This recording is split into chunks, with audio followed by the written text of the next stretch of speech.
Ótimo. Então, a gravação já está correndo. Bom dia para todos novamente.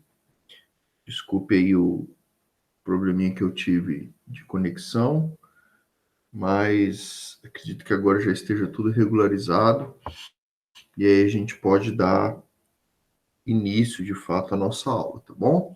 Eu vou convidar você para estar com o seu material didático em mãos, porque por meio dele nós vamos retomar os nossos estudos, né? A aula passada nós fizemos aquela atividade avaliativa oral, estudando a metafísica em Aristóteles, especialmente a sua teoria das quatro causas. E aí nós podemos praticar isso a partir de exemplos práticos, né? A gente trabalhou exemplos e procurou aplicar a teoria das quatro causas dentro destes exemplos. E agora, então, eu queria aproveitar bastante essa aula para a gente retomar, né, o nosso conteúdo, concluir aí o capítulo, né? Já que nós estamos tratando, pessoal, de um período bem importante da história da filosofia, né?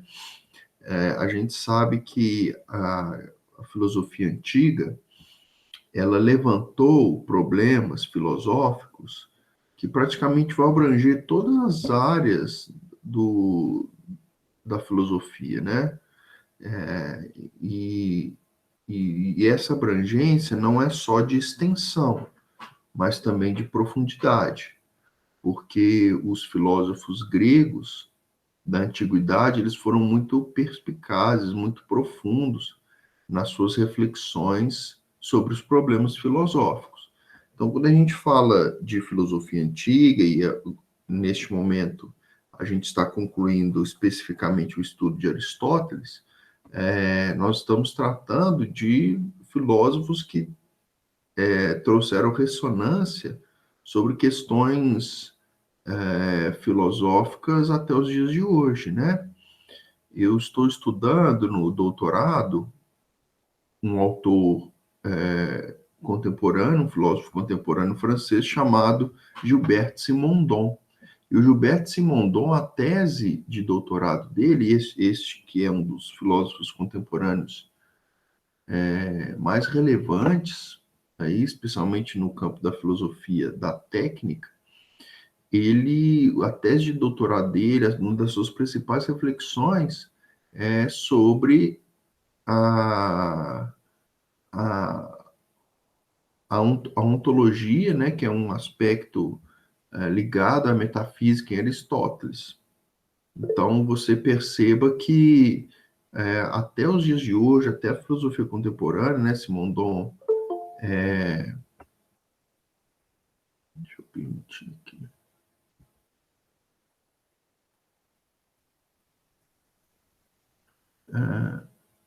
até a filosofia contemporânea, nós temos bastante diálogo e reflexão a partir do que estes homens aqui que nós estamos estudando, os filósofos da antiguidade, trouxeram como questões. Então, muito relevante isso que nós estamos tratando aqui no campo da filosofia, tá bom? Então, nós falamos da teoria das quatro causas, e no finalzinho da página 54, nós temos, então, um último aspecto aqui do estudo em Aristóteles, que é a sua ética e a sua política, tá? E então é a partir daqui que eu quero começar a aula, para a gente poder, de fato, concluir o estudo de Aristóteles e dentro desse mesmo capítulo nós vermos algumas das correntes filosóficas do helenismo. Bom, a ética de Aristóteles está muito ligada à sua noção de felicidade. Então, para a gente entender como que funciona a ética de Aristóteles, nós temos que entender o que ele pensa como, como felicidade. E a felicidade, para Aristóteles, é você alcançar o seu objetivo, o seu telos, o seu propósito. A palavra telos, em grego, quer dizer isso, propósito, fim, para o qual uma determinada coisa ela está projetada para ser. Então, a gente tem que tomar muito cuidado para não confundir a palavrinha felicidade, que Aristóteles vai tratar, com essa felicidade da visão romântica do século XIX, do século XVIII, do século XIX, que é uma visão mais afetiva da felicidade. Então, às vezes, na nossa linguagem comum, a gente fala o que é felicidade? A gente, felicidade é a gente se sentir bem, se sentir amado, né? Você pega, por exemplo, aqueles filmes de comédia romântica, qual que é o grande sentido da felicidade ali? A pessoa encontrar o seu par perfeito e viver feliz para sempre, ter um romance, né? Né? Se sentir, sei lá, de alguma forma satisfeito nas suas emoções. A ideia de felicidade em Aristóteles está mais ligada à ideia de você ser uma pessoa realizada. Talvez esse sentido seja um pouquinho mais próximo do que Aristóteles queria dizer. Vocês lembram muito bem, quando nós tratamos da metafísica em Aristóteles, nós vimos a relação que Aristóteles estabelece entre potência e ato. Então, todo ser, todo ente, ele tem em si potenciais, possibilidades de vir a ser algo. E esse vir a ser, quando ele se torna de fato um algo, ele é aquilo que Aristóteles chama de ato. Ato. Num certo sentido, a gente pode aplicar essa ideia também no seu conceito de felicidade. Então, para Aristóteles, algo, não só pessoas, mas um ente, ele alcança a sua felicidade, a sua eudaimonia, é uma palavrinha de Aristóteles, a eudaimonia, ele alcança, então, a sua felicidade, a sua eudaimonia, na medida em que ele se realiza de forma excelente. Ou seja, aquilo que o ente tem em potencial, de fato, se manifesta de uma forma excelente. Então, a gente pode aplicar o conceito de felicidade, inclusive, a animais, a até mesmo seres inanimados, na medida que a gente interpreta o sentido de alcançar o propósito daquele ente. Entendeu? A ideia de alcançar propósito. Por isso também que essa filosofia, essa ética é chamada de ética teleológica. Cuidado para não confundir com ética teológica, tá bom? É uma ética teleológica, porque vem da palavrinha telos. Telos, como eu falei para vocês, em grego, significa fim, propósito, objetivo, né? Razão de ser. É o alcance de um determinado fim. Então, além de uma ética teleológica, nós também podemos dizer que a ética em Aristóteles é uma ética da eudaimonia, que é a palavrinha que Aristóteles emprega e que nós traduzimos aí nesse sentido de ser uma ética da felicidade, tá bom? Então, o que é um ser humano feliz? Já que quando nós tratamos de ética, nós estamos tratando, dentro da própria filosofia de Aristóteles, de um conhecimento ligado à praxis, à prática, né? Às ações corretas que um ser humano pode tomar, qual é a forma correta de um ser humano existir, né? O que é o bom para o ser humano, qual é a boa conduta, qual é o ato de maior justiça. Então, tudo isso são questões que são discutidas no campo da ética, tá bom? E aí Aristóteles ele vai dizer que o ser humano se realiza especialmente a partir de dois critérios que eu quero trazer aqui para vocês. O primeiro critério, e que está ligado também à sua noção de política, por isso que nós discutimos ética e política junto, né? Porque a política é um fazer humano, é uma forma do ser humano agir perante a coletividade, nas suas relações interpessoais. Então, num certo sentido, nós podemos interpretar que a política, enquanto prática do bem comum, é uma extensão da ética. Vocês conseguem perceber isso? Porque se a ética é o estudo, a reflexão sobre as ações humanas, e a política é uma forma de agir humano perante a vida coletiva, logo, a política ela pode ser considerada uma reflexão filosófica que está bastante ligada às discussões de ordem ética. Então, esse primeiro aspecto que eu quero trazer para vocês, qual é a relação que Aristóteles estabelece, então, entre a sua ética eudaimônica, ou seja, o seu conceito de felicidade, e a política? Para Aristóteles, o ser humano é um zoon politikon, zoon politikon, ou seja, ele é um animal político. O ser humano, ele pode ser identificado, faz parte da sua natureza, e ele se realiza plenamente no ápice da sua potencialidade enquanto ser humano, na medida em que ele exerce a atividade, a vida na polis. Então, a polis é a cidade, e aí Aristóteles vai dizer que a atividade mais nobre que um ser humano pode exercer é a atividade de busca do bem comum, tá bom? Lembrando que a política é o exercício do bem comum, tá?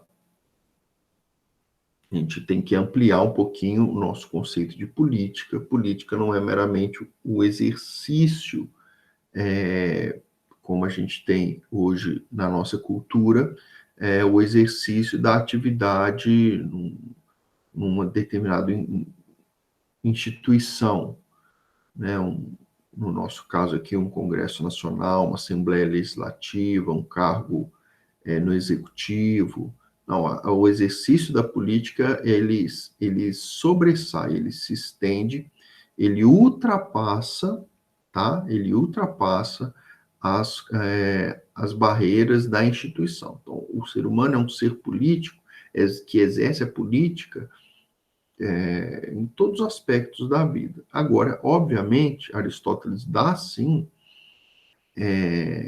na sua teoria, uma ênfase à atividade política na sua prática mesmo, no conceito da Grécia Antiga, na ágora, que era a assembleia que era feita entre os cidadãos gregos para tomar as decisões da cidade. Tanto que é, é, é uma crítica que nós podemos fazer para Aristóteles. Aristóteles, ele classificava os seres humanos, né? Então, ele entendia que o ser humano, na sua excelência, era o cidadão ateniense, né? Que poderia exercer a sua atividade política em Atenas.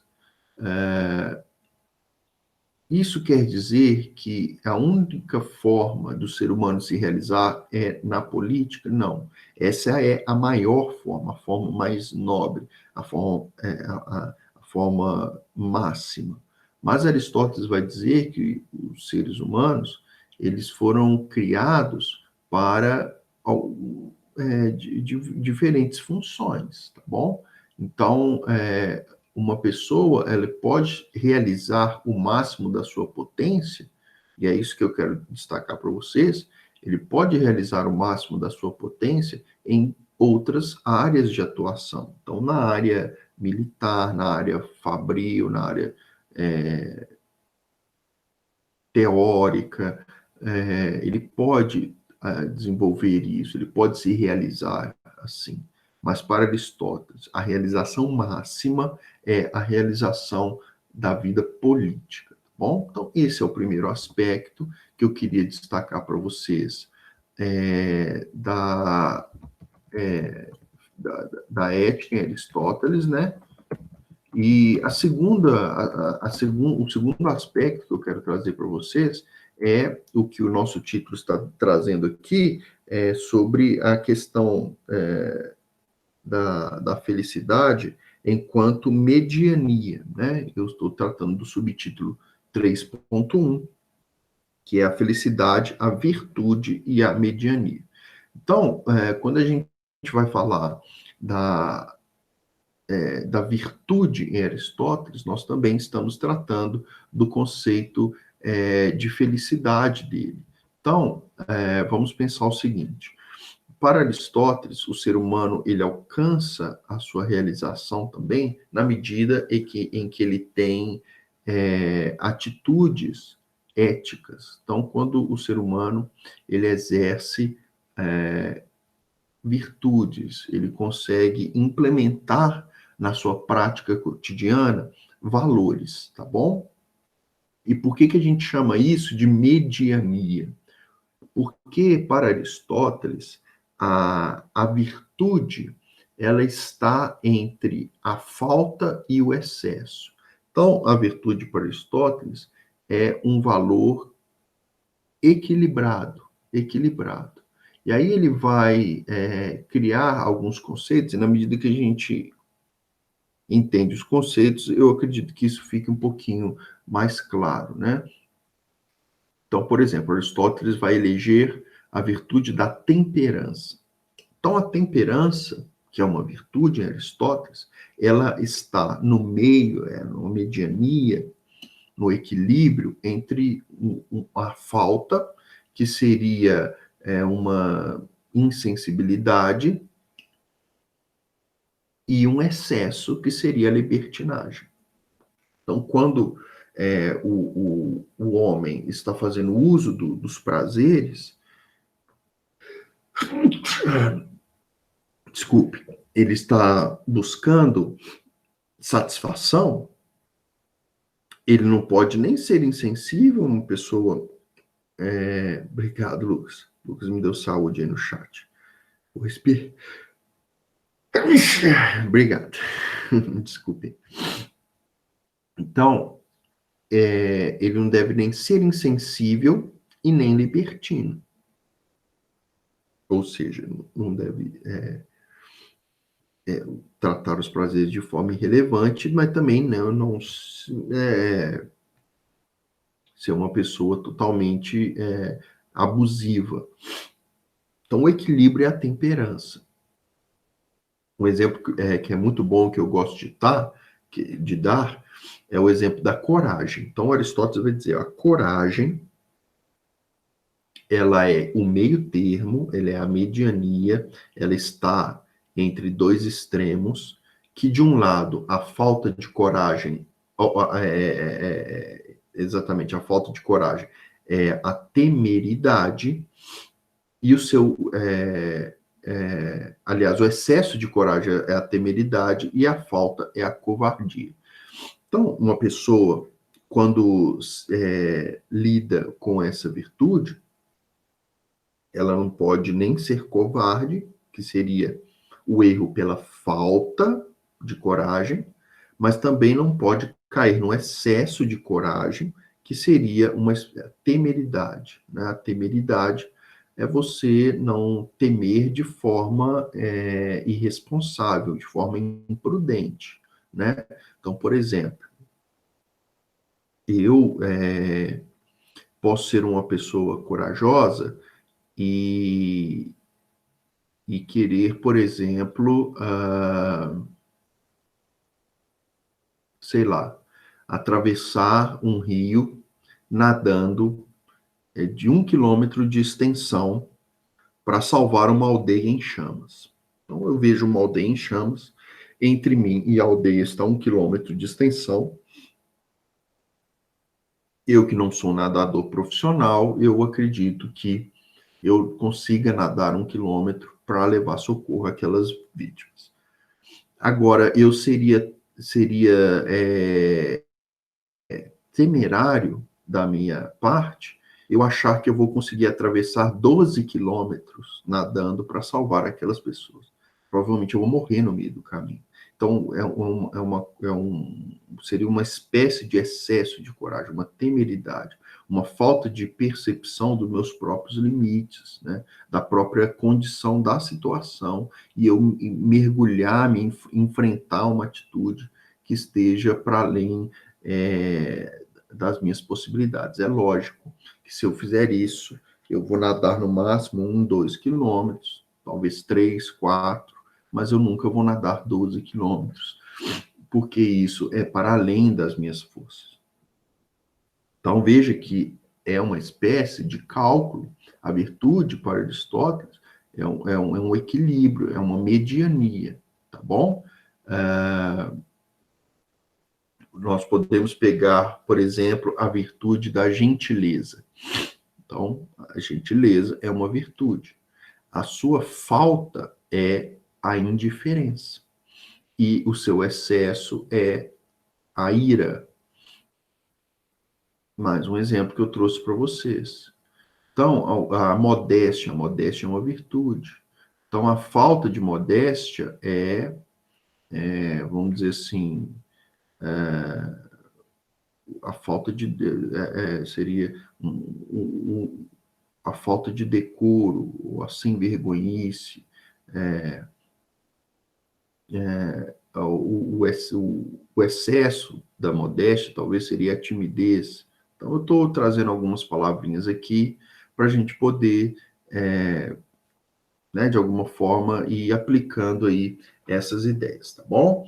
Bom, pessoal, eu acredito que isso tenha ficado claro para vocês, né?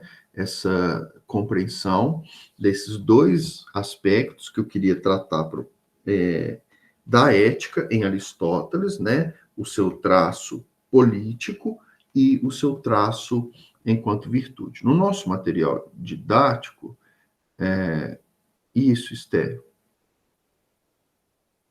Então, a irascibilidade, né? A gente pode dizer que o excesso de gentileza é a irascibilidade.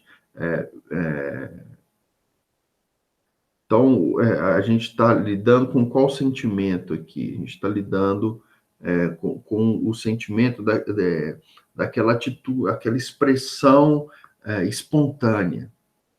Então, quando Aristóteles vai tratar desse aspecto da gentileza, enquanto virtude, ele está tratando de expressões espontâneas nossas, entende? Como é que a gente se expressa de forma espontânea? Então, Aristóteles vai dizer que a virtude de se expressar de forma espontânea é utilizando a gentileza. E você se expressar de forma espontânea, de forma equivocada pelo excesso, é a ira, é você querer se envolver demais com uma certa situação e você acabar perdendo o seu equilíbrio pelo excesso. E aí, você não se envolver com uma determinada questão, né, de forma espontânea, você se recuar, um erro pela falta, que seria a indiferença, tá bom? Se você pesquisar na internet, você pode encontrar as tabelinhas dessas virtudes e seu equilíbrio entre dois extremos. E eu queria, inclusive, recomendar isso para vocês como para casa, né? Você pegar pelo menos 3, tá? Pelo menos 3 virtudes, e aí você faça um quadrinho no seu caderno, em que essa virtude vai estar no meio, e aí do lado esquerdo você vai colocar a falta dessa virtude, e do lado direito você vai colocar o excesso dela, tá bom? Então você pode pesquisar no Google Imagens, inclusive, você vai ter alguns quadrinhos já apresentando essas classificações, e aí você pode escolher 3 que você acha mais interessantes e faça de para casa. E eu acho que vai ser legal a gente começar a compreender essas palavras, né, essas ideias, a partir dessa comparação. Bom, pessoal, a minha explicação, eu preferi, quando eu tratei desses 2 aspectos da ética de Aristóteles, de iniciar pela política e depois trazer essa questão da mediania, da virtude. No nosso material didático, a ordem está inversa, né? Então, 3.1 vai tratar deste último aspecto que nós tratamos, da felicidade, da virtude e da mediania, e logo após entra, então, na questão política, tá bom? E aí, na nossa próxima aula, então, nós iniciaremos o estudo das escolas helenistas. Então, eu queria reforçar que a gente encerra na aula de hoje o estudo dos 3 grandes filósofos do período clássico da Grécia. Então, nós temos Sócrates, nós temos Platão, e hoje nós terminamos também o estudo de Aristóteles, tá? Eu vou dar uma olhadinha aqui no chat.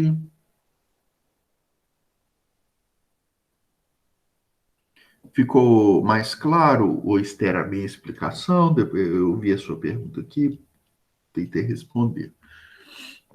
Ficou assim, muito obrigada. De nada.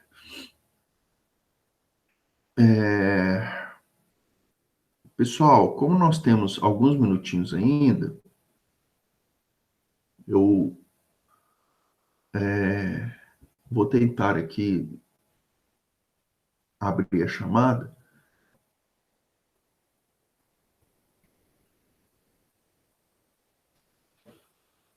Como eu disse, eu tive um probleminha de conexão, mas eu acho que vale a pena mais uma tentativa aqui, nesses minutinhos que nós temos, e aí a gente faz a nossa chamada, tá bom?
Bom, tá indo bem devagarinho, mas tá indo. Vamos lá, pessoal? Então, aquele mesmo esquema lá da nossa chamada, como vocês já estão acostumados, tá? Eu falo os nomes e vocês se manifestem. Ah, vocês conseguiram ouvir minha filhinha aí, né? Me chamando. Bateu aqui na porta, tem um aninho. Já bate na porta e me chama. Eu tô com a porta trancada aqui do escritório. E, e ela deve ter ouvido minha voz e me chamado aqui. Muito bonitinho. Pessoal, Bernardo tá aí, não tá? Cadê o futuro presidente? Ah, a Esther está comentando aqui que segue a minha filhinha no Instagram. Quem não segue, siga lá, isa.belmelo, com 2 L's. Minha filha tem Instagram, gente. Tem um aninho, já tem Instagram. Tem que ver que sucesso. Tem mais seguidores do que eu. Então, o BHFM tá aí. A Carol. Cadê a Carol? Estou aqui, professor. Bom dia. Bom dia, tudo bem? Christian. Presente, professor. Beleza. Claudão. Presente, professor. Enzo. Presente. Esther. Presente. Philip Rabbit. Presente. Gustavo. Cadê o Gustavo? Faltando muito. Heloísa. Presente. João Vitor. Também faltando muito.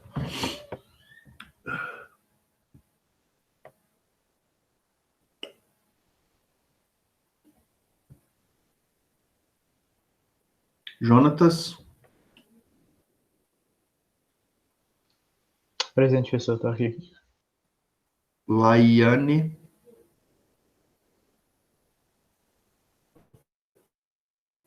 Lucas Fernandes. Cadê o Lucas Fernandes? E o Lucas Henrique? O Lucas Henrique tá aí. Maria Eduarda. Mariane. Presente. Natan Gabriel.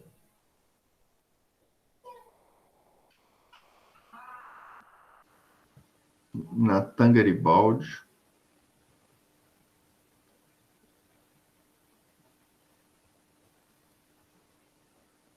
Nicolas. Pessoal faltando, né?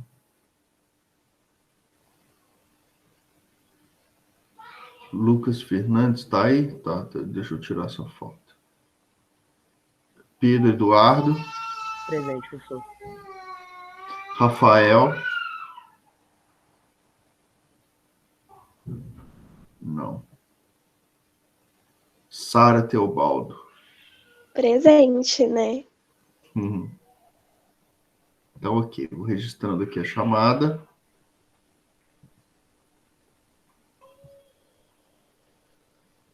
Pessoal faltando muito no primeiro horário.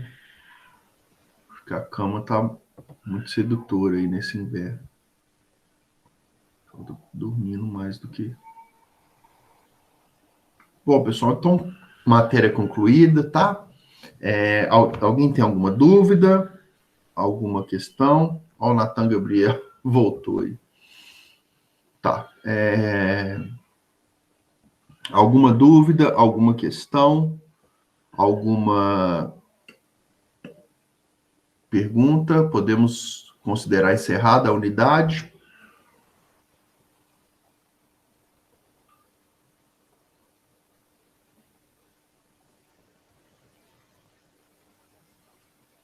Então tá ok. Pessoal, vou encerrar aqui a gravação. E ao encerrar a gravação, eu também encerro a nossa aula, tá ok? Um abração para todo mundo. Nos vemos na aula de Sociologia.